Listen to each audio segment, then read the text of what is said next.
Hi guys. तो आज मैं आपको बच्चों के कोल्ड एंड कफ़ की एक होम रेमेडी बताऊंगी जो कि बहुत ज़्यादा बेनिफिशियल है। उसके लिए आप इस तरीके से लहसुन की 4 से 5 कलियां ले सकते हो, उनको अच्छे से कूट लें और एक पैन में सरसों का ऑयल अच्छे से गर्म कर लें।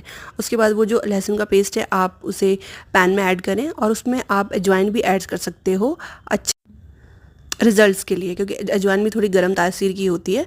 उसके बाद आप ऑयल को छान लें एंड उसको अपने बेबी के हाथ, पैर और बैक में और चेस्ट पे आप अप्लाई कर सकते हो। आपको फॉर श्योर इससे बहुत ज़्यादा बेनिफिट